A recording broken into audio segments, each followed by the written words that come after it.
Sinh ra trong nhung lụa, mang trong mình dòng máu của huyền thoại võ thuật Thành Long, Phong Tú Danh dường như đã được số phận an bài một cuộc đời đầy hào quang. Thế nhưng, sau ánh đèn sân khấu lộng lẫy ấy là một hành trình đầy tăm tối và dây dứt của người con trai luôn khao khát được bước ra khỏi cái bóng quá lớn của người cha nổi tiếng.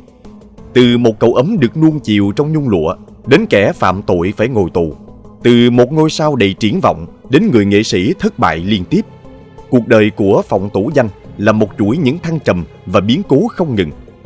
Điều gì đã khiến cuộc đời của anh rẽ sang một ngã rẽ tăm tối như vậy? Liệu đằng sau những scandal chấn động ấy còn ẩn chứa những góc khuất, những nỗi đau mà ít ai có thể thấu hiểu? Các bạn đang theo dõi kênh Văn Tùng Siêu Kỳ Án và mình là Tấn Khoa. Nếu các bạn yêu thích phá án và những câu chuyện trinh thám hấp dẫn, hãy để lại một like và subscribe để ủng hộ cho Văn Tùng Siêu Kỳ Án nhé. Còn bây giờ, mời các bạn cùng bước vào câu chuyện đầy bất ngờ này. Mùa đông năm 1982, hôn lễ bí mật của Thành Long và Lâm Phụng Kiều diễn ra ấm áp tại Los Angeles. Chỉ một ngày sau, Phong Tú Danh chào đời, đánh dấu sự ra đời của người thừa kế dòng máu nghệ thuật của cặp đôi danh tiếng. Sinh ra trong hào quang, tương lai của Tú Danh dường như đã được trải sẵn hoa hồng. Tuy nhiên, số phận lại rẽ theo hướng khác. Sau khi tốt nghiệp trung học, anh theo học tại Đại học William and Mary danh tiếng ở Williamsburg, Virginia. Nhưng lối sống xa hoa và niềm đam mê âm nhạc mãnh liệt đã khiến Tú Danh gặp khó khăn trong việc thích nghi với môi trường học thuật khắt khe. Chỉ sau 2 học kỳ, anh quyết định từ bỏ con đường học vấn để theo đuổi giấc mơ ca hát, bất chấp sự phản đối của người cha nổi tiếng. Quyết định này chính là bước ngoặt đầu tiên dẫn đến những biến cố sau này trong cuộc đời anh. Trái ngược với con trai, Thành Long sở hữu một bảng thành tích học thuật đáng nể. Năm 1996, ông được Đại học Baptist Hồng Kông trao tặng bằng tiến sĩ danh dự ngành khoa học xã hội. Năm 2008, trường cao đẳng nghệ thuật và thiết kế Savannah tại Hồng Kông phong tặng ông danh hiệu giáo sư danh dự. Một năm sau, Đại học Cambodia tiếp tục vinh danh ông với một bằng tiến sĩ danh dự. Không chỉ nhận những danh hiệu cao quý, Thành Long còn tích cực tham gia vào lĩnh vực giáo dục. Ông hiện là giảng viên tại trường quản lý khách sạn và du lịch Đại học Bách khoa Hồng Kông. Từ năm 2015, ông còn đảm nhiệm vị trí hiệu trưởng Học viện Điện ảnh và Truyền hình Thành Long, một phân viện của Viện Thiết kế và Khoa học Vũ Hán. Quay trở lại khoảng năm 1937, Phong Đạo Long, cha ruột của Thành Long, từng làm mật vụ dưới trướng Thiếu tướng Đài Lệ, người đứng đầu cơ quan tình báo của Quốc dân đảng. Sau khi chế độ mới được thiết lập, ông cùng gia đình chạy trốn đến Hồng Kông và đổi họ thành Trần, Chan để lẩn tránh sự truy đuổi. Cuối những năm 1990, Thành Long phát hiện ra thân thế bí mật của cha mình và quyết định khôi phục lại họ gốc, đổi tên tiếng Trung thành Phong Sĩ Long để tưởng nhớ nguồn cội. Thành Long trải qua tuổi thơ tại dinh thự của lãnh sự Pháp ở Victoria Peak, Hồng Kông, nơi cha ông làm đầu bếp. Sau khi học tại trường tiểu học Na Hùa một thời gian ngắn nhưng không đạt kết quả tốt, năm 1960, Thành Long được gửi vào Học viện Kịch Trung Quốc tại Hồng Kông để theo học kinh kịch Bắc Kinh dưới sự dẫn dắt của sư phụ Ngô Kim Nguyên. Cùng năm đó, gia đình ông chuyển đến Canberra, Úc. Suốt 10 năm sau đó, Thành Long miệt mài rèn luyện võ thuật và kỹ năng nhào lộn, đạt được những thành tựu đáng kể. Tài năng xuất chúng giúp ông được chọn vào nhóm Thất Tiểu Phúc, tập hợp những học viên ưu tú nhất của trường và được sư phụ đặt nghệ danh Nguyên Lộc. Cũng tại đây, Thành Long kết bạn với Hồng Kim Bảo và Nguyên Bưu, sau này cùng nhau tạo nên bộ ba diễn viên võ thuật lừng danh, được khán giả mến mộ gọi là Tam Huynh Đệ hay Tam Long Nhân. Khi bước chân vào điện ảnh, Thành Long và Hồng Kim Bảo có cơ hội học hỏi võ thuật Hapkido từ đại sư Jin Parkim và đạt đến trình độ đai đen. Không dừng lại ở đó, Thành Long tiếp tục khám phá và tinh thông nhiều môn võ khác như Kung Fu, Karate, Judo, Taekwondo và Jeet Kune Do, xây dựng nền tảng võ thuật vững chắc cho sự nghiệp diễn xuất về sau. Năm 1971, Thành Long đoàn tụ cùng gia đình tại Canberra, Úc. Ông theo học tại Dixon College một thời gian ngắn và làm công nhân xây dựng để phụ giúp gia đình. Một đồng nghiệp tên Jack rất quý mến và giúp đỡ ông, và từ đó ông có biệt danh Little Jack, sau này được rút gọn thành Jackie, cái tên gắn liền với sự nghiệp lừng lẫy của ông. Lớn lên trong một gia đình tị nạn với hoàn cảnh kinh tế khó khăn, Thành Long sớm phải tự lập và đương đầu với nhiều thử thách. Gia đình thậm chí không đủ khả năng chi trả viện phí khi ông chào đời. Điều này đã để lại ấn tượng sâu sắc trong ông. Tuổi thơ của Thành Long là những chuỗi ngày rèn luyện khắc nghiệt từ 5 giờ sáng đến 11 giờ đêm. Chỉ có những khoảng nghỉ ngắn ngủi cho bữa trưa và bữa tối. Hình phạt như bị đánh bằng gậy khi phạm lỗi hay phải tự chịu đựng khi ốm đau là chuyện thường tình. Tuy nhiên, chính những kỷ luật thép đó đã tôi luyện nên ý chí kiên cường và tinh thần tự lập, những phẩm chất nền tảng cho thành công của ông sau này. Nhìn lại quá khứ, Thành Long từng chia sẻ: "Tôi thực sự biết ơn sư phụ của mình, người đã rèn luyện tôi một cách nghiêm khắc, đến mức chúng tôi không bao giờ để rơi dù chỉ một hạt cơm trên bàn. Mỗi khi về nhà, nhìn thấy những đôi giày, những chiếc tất vứt lung tung của con trai, tôi thấy thật thiếu kỷ luật." Sự đủ đầy trong tuổi thơ của phòng tổ danh khiến Thành Long không khỏi trăn trở. Trong hồi ký, ông chia sẻ: "Khi tổ danh còn thiếu niên, tôi cảm thấy nó chưa thực sự nỗ lực. Tôi làm việc vất vả suốt cả ngày, thậm chí chạy bộ vào ban đêm để giữ dáng. Nhưng mỗi lần về nhà, nó đã ngủ say từ lúc 9 giờ tối. Tôi không khỏi bực bội tự hỏi, nó đã ngủ rồi sao? Rồi tôi lại tiếp tục chạy bộ và nghĩ thầm, giá như khi tôi bằng tuổi nó có thể theo tôi một ngày để thấy tôi đã làm việc vất vả như thế nào." Lớn lên trong một gia đình đầy đủ và sống trong sự bảo bọc của mẹ, phòng tổ danh thiếu đi cái khắc nghiệt mà Thành Long từng trải qua. Ông tự lập và gây dựng sự nghiệp bằng mồ hôi nước mắt, vì vậy rất khó để thấu hiểu lối sống an nhàn của con trai. Thành Long cảm thấy thất vọng sâu sắc khi thấy tổ danh thiếu tham vọng và động lực. Ông luôn hy vọng con trai sẽ kế thừa phần nào ý chí phấn đấu của mình. Nhưng thực tế lại hoàn toàn ngược lại. Thay vì một người trẻ nhiệt huyết, ông chỉ thấy một chàng trai dường như bằng lòng với hiện tại. Hơn nữa, những tin đồn về việc tổ danh thường xuyên tiệc tùng, sống buông thả càng khiến ông thêm lo lắng. Thói quen tiêu xài hoang phí và lối sống thiếu kỷ luật của con trai làm Thành Long càng thêm phiền lòng. Phòng tổ danh luôn ấp ủ ước mơ trở thành nhạc sĩ, bất chấp sự phản đối từ cha mình. Thành Long luôn kỳ vọng con trai theo đuổi những ngành nghề ổn định như luật, kỹ sư hoặc y khoa. Tuy nhiên, phòng tổ danh lại quyết tâm theo đuổi đam mê âm nhạc và chuyển đến Hồng Kông năm 2004 để tự mình gây dựng sự nghiệp. Anh khẳng định, "Tôi muốn được công nhận bởi tài năng chứ không phải danh tiếng gia đình." Nhưng dù cố gắng, album đầu tay của anh lại không được đón nhận, khiến sự nghiệp âm nhạc gặp không ít trắc trở. Trái ngược với con trai, Thành Long lại là một ca sĩ khá nổi tiếng. Từ năm 1984, ông đã phát hành hơn 20 album bằng nhiều ngôn ngữ như Quảng Đông, Quan thoại, Nhật Bản, Đài Loan và tiếng Anh. Nhiều ca khúc của ông đã trở thành những bản nhạc nổi tiếng trong các bộ phim như Kung Fu Fighting Man trong The Young Master năm 1980. Đặc biệt ca khúc Story of a Hero trong Police Story đã trở thành bài hát quảng cáo tuyển dụng của cảnh sát Hoàng gia Hồng Kông vào năm 1994. Thành Long cũng lồng tiếng và thể hiện ca khúc I Will Make a Man Out of You cho nhân vật Sang trong phiên bản tiếng Trung của bộ phim hoạt hình Mulan. Năm 2007, Thành Long thể hiện lòng yêu nước và sự ủng hộ đối với Thế vận hội Bắc Kinh 2008 bằng cách thu âm và trình bày ca khúc We Are Ready, bài hát chính thức chào mừng sự kiện thể thao lớn nhất hành tinh. Ông cũng tham gia vào một trong 2 album chính thức của Thế vận hội và tổ chức một buổi biểu diễn đặc biệt kỷ niệm 1 năm đếm ngược đến Paralympic 2008. Tại lễ bế mạc Thế vận hội, Thành Long cùng các ngôi sao hàng đầu như Lưu Đức Hoa, Lưu Hoang và Châu Hoa Kiện đã trình bày ca khúc Hard to Say Goodbye, để lại ấn tượng sâu đậm trong lòng khán giả. Ngoài âm nhạc, phòng tổ danh cũng nuôi dưỡng ước mơ trở thành diễn viên, mong muốn tiếp nối bước chân của cha mình. Tuy nhiên, dù nỗ lực hết mình trong cả hai lĩnh vực, anh lại không đạt được kết quả như mong đợi. Các album âm nhạc của phòng tổ danh nhận được nhiều đánh giá tiêu cực từ giới chuyên môn và khán giả, trong khi những vai diễn của anh cũng không để lại dấu ấn đáng kể. Phòng tổ danh lần đầu tiên xuất hiện trên màn ảnh rộng trong bộ phim The Twins Effect 2. Nhưng dù sở hữu một dàn diễn viên nổi bật, bộ phim lại không gặt hái được thành công về cả mặt thương mại lẫn nghệ thuật. Sau đó, anh tiếp tục tham gia vào bộ phim thứ 100 của Thành Long, 1911 Revolution. Nhưng dự án này cũng không thể thoát khỏi thất bại nặng nề về doanh thu và phản hồi từ khán giả. Năm 2012, phòng tổ danh đảm nhận vai chính trong bộ phim Double Trouble. Nhưng bộ phim này lại gây thất vọng lớn khi chỉ thu về vỏn vẹn 9.000 USD trong 2 tuần đầu công chiếu, trở thành một trong những tác phẩm có doanh thu thấp nhất trong lịch sử điện ảnh.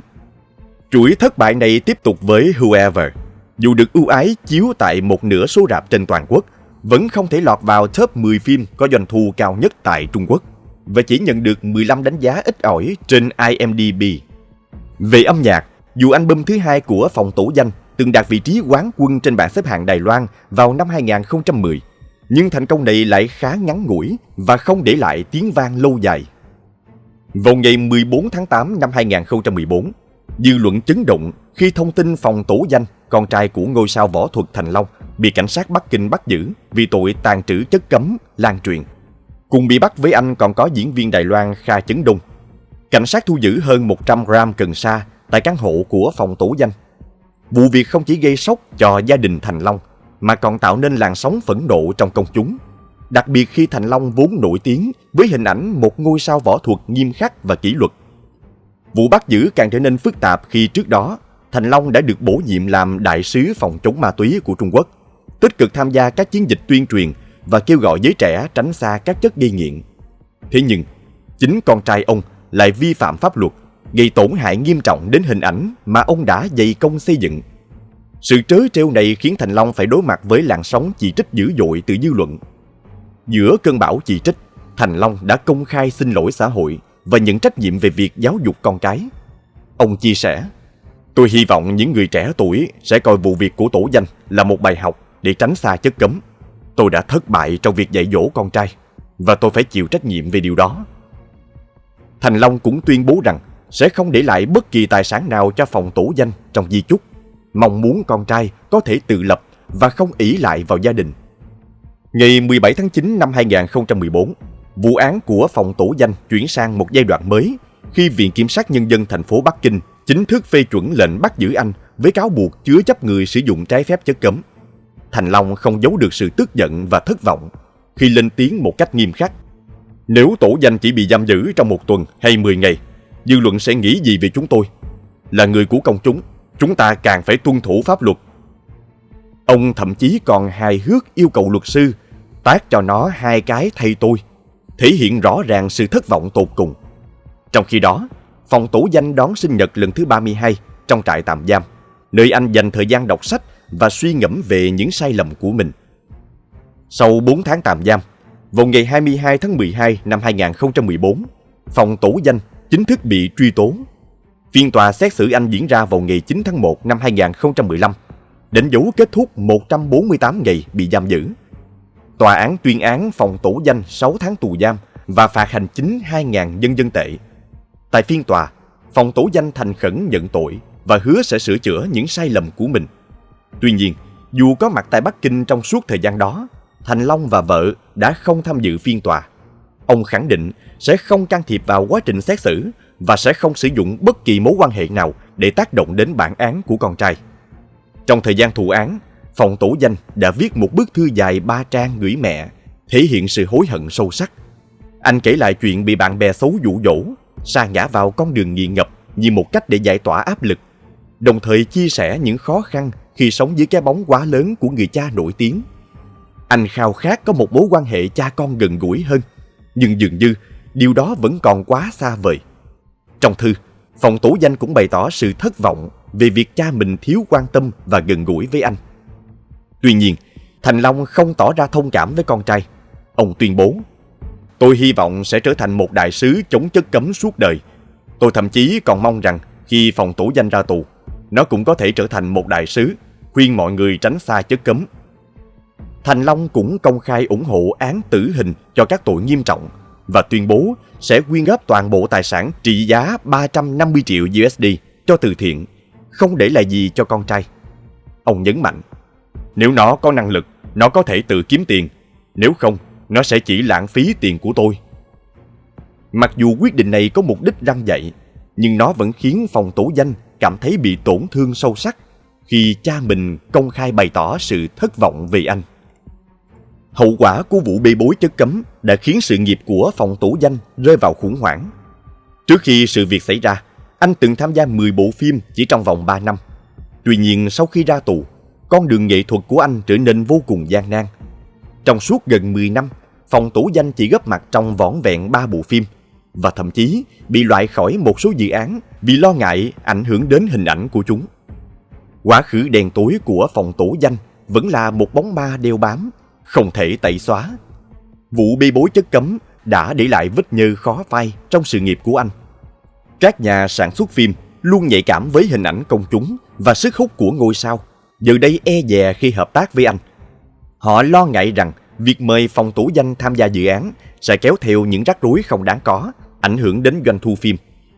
Những tin đồn về việc anh khó hợp tác, thiếu tin cậy và có thể gây ra scandal đã lan rộng, khiến cơ hội việc làm của anh trở nên cực kỳ hạn chế.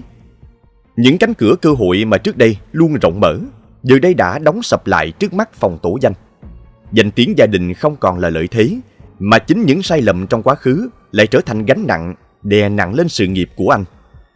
Các hợp đồng quảng cáo hấp dẫn với các thương hiệu lớn như Adidas, Nivea, Yixan đã lần lượt rơi khỏi tay anh. Chuỗi thất bại liên tiếp đã buộc phòng tổ danh phải quay trở lại Mỹ, dù quốc tịch của anh tại đây đã không còn được công nhận. Sau những sóng gió, tình cảm cha con giữa Thành Long và phòng tổ danh đã dần được hàn gắn. Cả hai công khai bày tỏ sự trân trọng và mong muốn được gần gũi nhau hơn. Hình ảnh hai cha con sánh bước tại các sự kiện giờ đây đã trở nên quen thuộc, xóa mờ những ký ức không vui trong quá khứ. Ngay khi phòng tổ danh được trả tự do, Thành Long đã chia sẻ một khoảnh khắc ấm áp trên Weibo khi ông tự tay cắt tóc cho con trai. Cử chỉ này như một thông điệp tích cực về mối quan hệ cha con đang dần được hàn gắn. Ông cũng cho biết rằng dù từng có khoảng cách, cả hai đang nỗ lực xây dựng lại tình cảm. Kể từ đó, cả hai đều trở nên khá kín tiếng về đời tư của mình. Mặc dù tình cảm cha con đã có những bước tiến đáng kể, phòng tổ danh vẫn kiên quyết khẳng định mong muốn sống độc lập. Việc anh chuyển đến Mỹ và theo đuổi những dự án riêng cho thấy sự quyết tâm tự lập của mình. Anh chia sẻ: "Tôi không muốn mãi mãi sống dưới cái bóng của cha. Tôi muốn tự tạo dựng sự nghiệp và khẳng định bản thân." Sau khi trở lại Mỹ, phòng tổ danh đã có những bước đi mới. Năm 2021, anh chính thức ra mắt với vai trò đạo diễn trong bộ phim Good Night, Beijing. Không dừng lại ở đó, theo thông tin trên IMDb, anh còn tham gia sản xuất 2 dự án điện ảnh khác, cho thấy sự nghiêm túc và khát khao của anh trong việc xây dựng sự nghiệp. Một chi tiết thú vị là sau vụ bê bối, phòng tổ danh bất ngờ trở thành nhân vật chính trong một trò chơi trực tuyến. Cuộc săn lùng phòng tổ danh toàn quốc được phát hành trên ứng dụng WeChat, nhanh chóng trở thành một hiện tượng mạng xã hội. Trong trò chơi này, người chơi phải tìm kiếm hình ảnh của phòng tổ danh được ẩn giấu trong vô số hình ảnh của Kha Chấn Đông. Điều này chứng tỏ sức hút của phòng tổ danh vẫn còn mạnh mẽ, dù anh đã trải qua nhiều biến cố. Bên cạnh những vấn đề với con trai, Thành Long còn phải đối mặt với một câu chuyện không kém phần phức tạp về mối quan hệ với con gái riêng, Ngô Trác Lâm. Sinh năm 1999, Ngô Trác Lâm là kết quả của mối quan hệ ngoài luồng giữa Thành Long và cựu Hoa hậu Hồng Kông Ngô Ý Lợi. Vụ bê bối này đã gây chấn động dư luận và ảnh hưởng nặng nề đến hình ảnh của ngôi sao võ thuật. Trước áp lực từ dư luận, Thành Long đã thừa nhận sai lầm, nhưng ông chọn cách cắt đứt hoàn toàn quan hệ với Ngô Ý Lợi và con gái. Ngô Ý Lợi một mình nuôi dạy và bảo vệ con gái khỏi sự soi mói của truyền thông. Khi trưởng thành, Ngô Trác Lâm thẳng thắn chia sẻ về mối quan hệ với cha ruột. "Ông ấy là cha ruột của tôi, nhưng chưa từng hiện diện trong cuộc đời tôi. Tôi không giận ông ấy, cũng không mong muốn gặp mặt." Năm 2017, Ngô Trác Lâm công khai đồng tính và mối quan hệ với người bạn đời Andy Autumn, người có sức ảnh hưởng trên mạng xã hội, lớn hơn cô 12 tuổi. Cặp đôi kết hôn vào năm 2018, nhưng từ đó đến nay, họ sống kín tiếng và hạn chế chia sẻ thông tin trên mạng xã hội. Trước những biến cố trong cuộc sống của con gái, Thành Long vẫn giữ im lặng, không đưa ra bất kỳ bình luận nào về Ngô Trác Lâm và cuộc sống riêng tư của cô.